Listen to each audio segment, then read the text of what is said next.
Hi guys, sorry if I may sound a little bored, but I just finished watching the Nightmare on Elm Street remake and the movie was so fucking bad.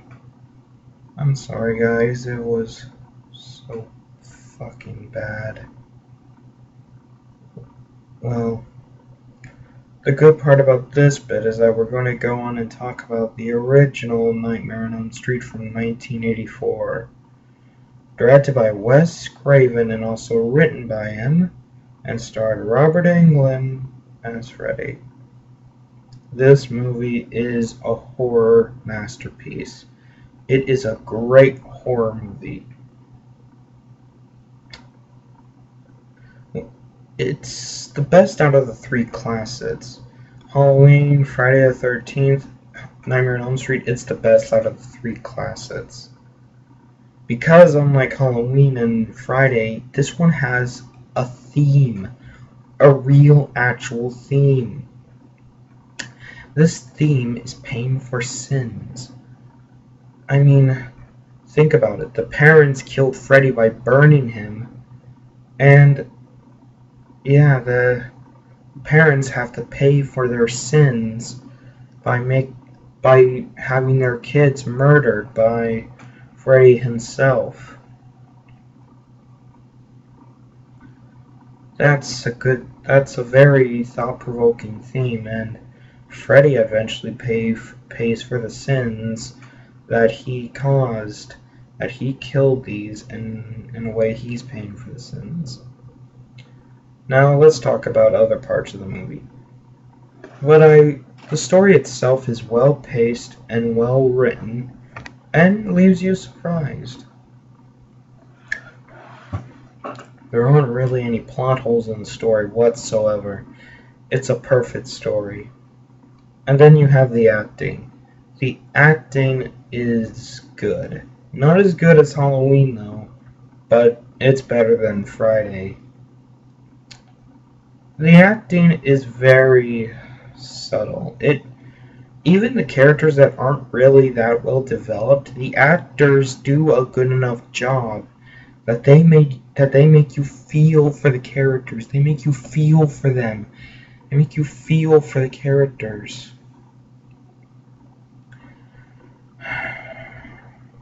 And yes, I do know Johnny Depp is in this movie, but I'm just going to go and say this. He's probably the worst actor in the movie, and yeah, Johnny Depp to be a bad actor?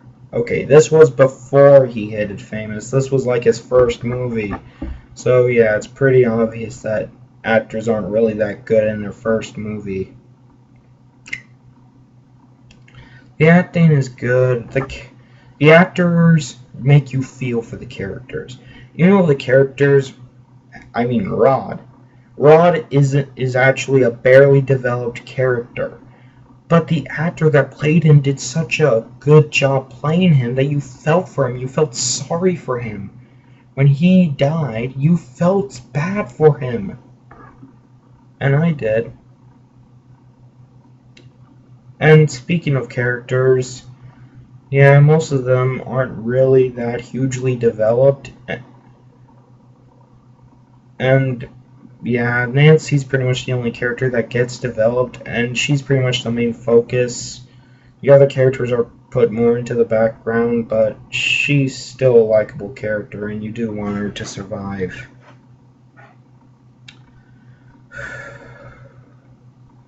Oh, and you also have John Satson playing her father, in my and he does do a good job. He like everyone tends to say that he plays the character well, and that people can't stand him because he's such an asshole in this movie. And I have to agree, he is kind of a dick in this movie, but at least he's reasonable, unlike his wife.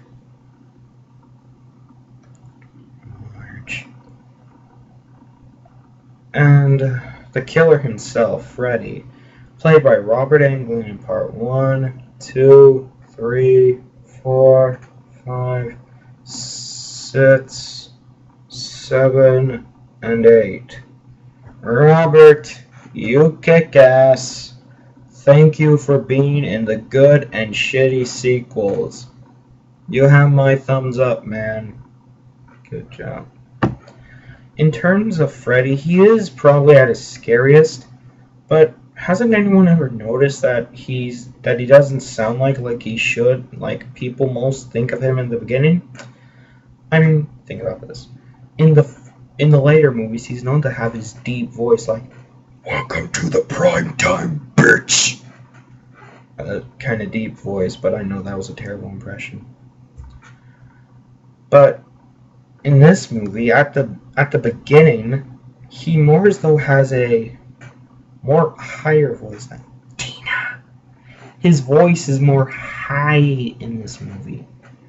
And yeah, it is very interesting that his voice started out high in like the first 30 minutes, but then it goes deep in the second dream sequence he has with Nancy.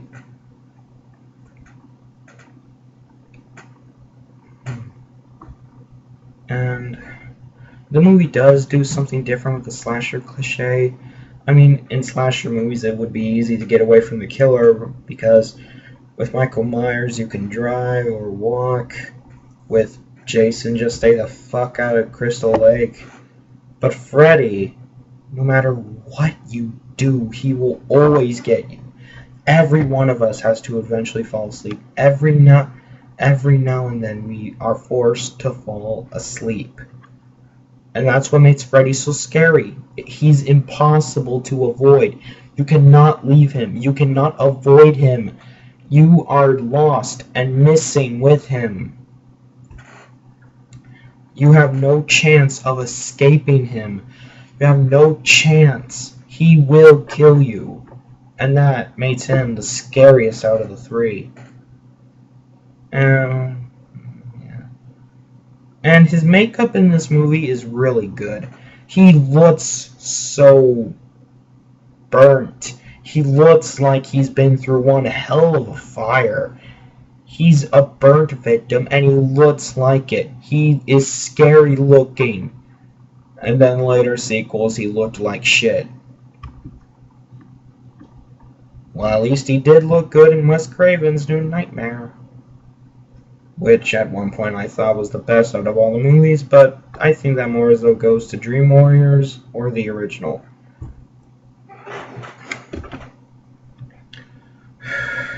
So there's nothing really I can say that hasn't been said about Nightmare. It's a horror classic, a great horror movie that every horror fan should see. If you have never seen this movie and you are a horror fan, you have no right to call yourself that till you see this movie. This movie is brilliant. It's a great horror movie because also it escapes the slasher cliches like, you think you can run out of the house to escape him? You can't. It's a dream. You can't get away from him. You can, and not only that, Freddy tortures you. He makes you feel fear. He tortures. That's what makes him scary. He just doesn't want to kill you right away. He just tortures you and threatens you and hurts you. And that is scary.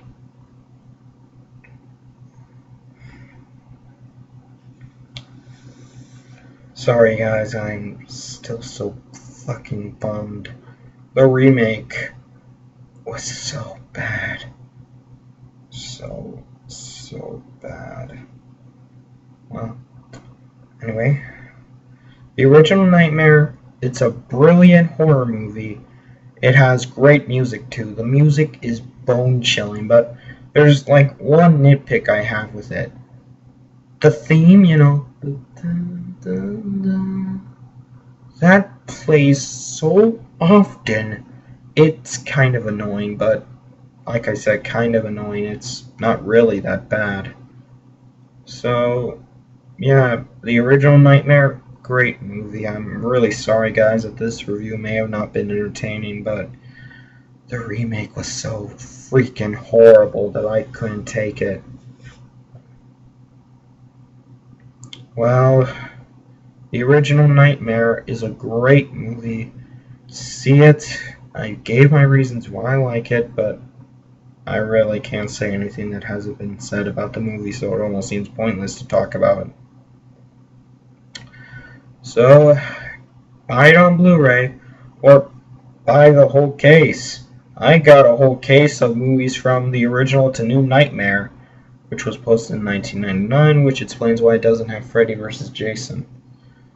But still, guys, get the original Nightmare, and maybe give the sequels a watch. I don't think Part 2 was that bad. I thought it was okay. The remake... Oh my god. Well, come back in Part 2. The one where shit hits the fan.